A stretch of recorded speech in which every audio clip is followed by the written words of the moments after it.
Então, Capso, e nós vamos falar agora sobre uma série de acusações de plágio para mostrar como é que propriedade intelectual de fato não significa mais nada. E por fim, a gente vai falar de um caso que não é plágio, mas que está deixando todo mundo apavorado, que é o caso da música que foi feita com a voz do Drake. É isso, o Drake é um cantor famoso, caso você não conheça, e fizeram uma música usando a voz dele com inteligência artificial. E aí, o cara tem direito à voz dele? E se ele não tem direito? E agora? Como é que você faz? Porque você pode fazer uma música como qualquer cantor, né? Vamos entender esse assunto. Essa notícia foi sugerida por Heitor Silva, Henrique e várias outras pessoas. Obrigado aí ao pessoal que sugeriu a notícia, obrigado a você que está assistindo o nosso vídeo. Se você gosta do nosso conteúdo, por favor, deixe o seu like, se inscreva aqui no canal, né? Pois bem, olha só, uma coisa que eu quero deixar claro aqui é o ponto que eu faço sempre sobre propriedade intelectual. Não existe propriedade intelectual, mas mais do que isso, ela vai se tornar impossível na prática devido à informação descentralizada e distribuída, né? A ética libertária sempre pregou isso, que propriedade intelectual não existe. Por quê? Porque propriedade é um conceito feito para você resolver a questão da escassez. E ideias não são escassas, duas pessoas podem ter a mesma ideia, então não tem problema nenhum esse tipo de coisa. É impossível, a pessoa copiar uma ideia sua, você não perdeu a ideia, você continua com a ideia também. Então, na verdade, isso sempre foi um ponto básico da ética libertária. Não existe propriedade intelectual, propriedade só física. Agora, o ponto além desse que eu quero fazer aqui é isso, é que não só isso não existe do ponto de vista ético, como a própria internet tende a acabar com isso, né? Então, olha só alguns casos aqui. O Luan Santana foi acusado de plágio por uma música que ele fez. Ele copiou a música? Não sei. Mas sabe o que o pessoal tem apontado? Que está começando a haver um esgotamento de músicas possíveis no universo. Você tem muitas músicas possíveis, mas é lógico, as melodias que são agradáveis, elas acabam tendo alguns conjuntos limitados nesse espaço de todas as melodias possíveis no mundo. E aí o que começa a acontecer? Inevitavelmente, mesmo que você crie alguma coisa totalmente do zero, isso vai parecer com alguma música que alguém já fez no passado. Então isso que gera o problema, ou seja, repara como é que a propriedade intelectual começa a limitar a criatividade humana, porque por mais que você tenha criado do zero, você nem sabia que a música existia, mas tem uma chance de você criar algo que é parecido com algo que já existia. É o mesmo caso também aqui da linha Perdigão, que também está a Seara está acusando a Perdigão de plágio e coisa e tal, e o Conar deu razão e coisa e tal. Mas, de novo, essa coisa é uma besteira. Se está fazendo uma propaganda parecida, quem garante que realmente foi cópia, né? E quem que dá o direito à pessoa que fez a primeira propaganda de nunca mais ter nenhuma propaganda parecida com aquela?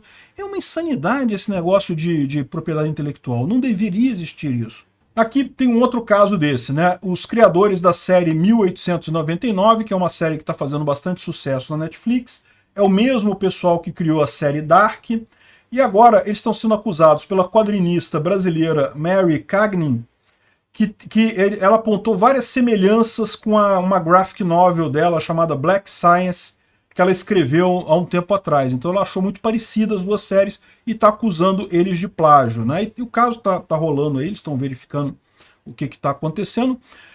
Mas não é a primeira vez, eu já vi várias acusações desse tipo. A grande questão que fica é, será que foi cópia mesmo ou será que teve ideias similares? Mesmo que você tenha muitos pontos de semelhança, isso não quer dizer que não tenha sido uma criação autêntica, até porque não é incomum pessoas pegarem elementos da cultura popular para fazer uma coisa nova. E no que você pega elementos, você arrisca pegar os mesmos elementos que alguém já pegou no passado, né? Então essa história toda aqui é o que eu falo. É mais uma complicação. À medida que a sociedade começa a expandir, você tem mais pessoas criando conteúdo, naturalmente você começa a ter um conflito entre esses conteúdos que são criados, você começa a ter uma impossibilidade de garantir. No momento que você garante uma propriedade intelectual de alguém, você está limitando o crescimento da criatividade humana, das pessoas fazendo coisas limítrofes ali, né?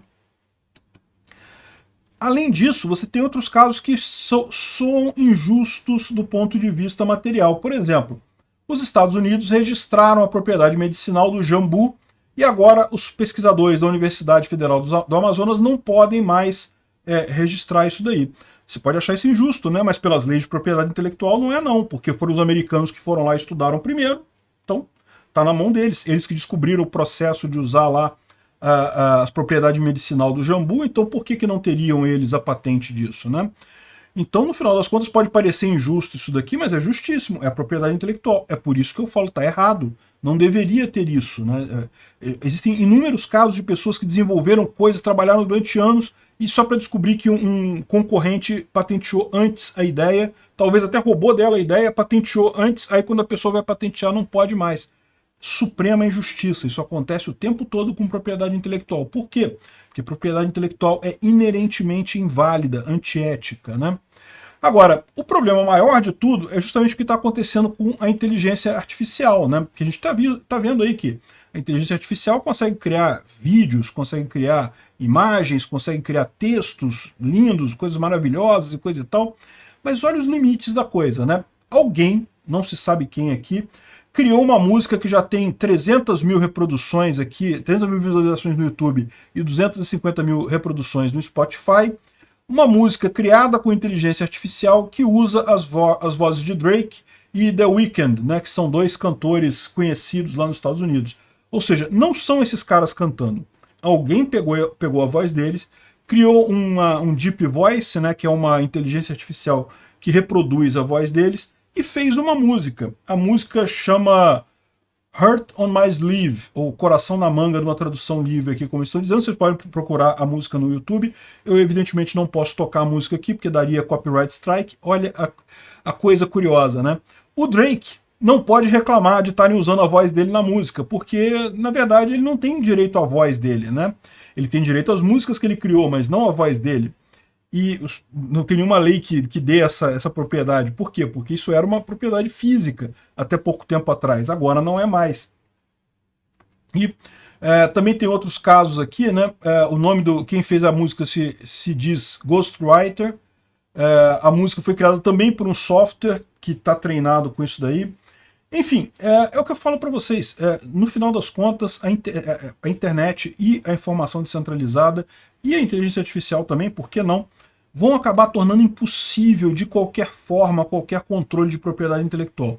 Se o seu plano para ganhar dinheiro, para fazer carreira, envolve propriedade intelectual, esqueça. Não é isso que vai dar dinheiro no futuro, porque isso não tem como dar dinheiro. Agora, veja, isso não quer dizer que você não consiga ganhar dinheiro produzindo alguma coisa intelectualmente relevante, não é o que eu falo para vocês. A indústria da moda não tem propriedade intelectual desde o início. O pessoal achou que era muito fútil você dar propriedade intelectual para a moda. A indústria da moda não morreu, ao contrário, ficou muito dinâmica. É por isso que os grandes estilistas fazem várias coleções por ano, porque você tem que produzir mais conteúdo para estar sempre à frente. É por isso que eu aqui no meu canal e tantos outros youtubers, a gente produz um monte de conteúdo. Porque justamente é interesse nosso. Você vai vir me assistir aqui por quê? Porque eu sou o primeiro a lançar o meu vídeo. Eventualmente alguém pode copiar o meu vídeo, colocar num outro canal do YouTube e em seguida. Não tem nada de errado. Aliás, meus vídeos todos são Creative Commons, ou seja, você pode copiar livremente, eu não faço questão de nada nesse caso. Então, mas você vai ver no meu canal por quê? Porque sabe que eu vou falar aqui primeiro. Vai sair aqui primeiro o vídeo e você tem a garantia de que sou eu mesmo falando aqui. E só isso. Então essa é a ideia. É a mesma coisa com estilistas, é a mesma coisa com tantas outras indústrias. A questão é produtividade e garantia de origem. Enfim, é isso daí, né? A música parece que foi removida no Spotify, o YouTube parece que também tirou a música aqui. Mas enfim, no final das contas, qual o problema? Não tem propriedade intelectual aí. O que tem de diferente nessa história, né? É o que eu falo, vai se tornar impossível isso, não tem como as pessoas evitarem a cópia ou o reuso de ideias no futuro. Obrigado por assistir o vídeo até o final. Além de curtir, compartilhar e se inscrever no canal, considere se tornar patrocinador com valores a partir de R$ 1,99. Clique no botão Seja Membro abaixo para saber as condições e vantagens de patrocinar o canal.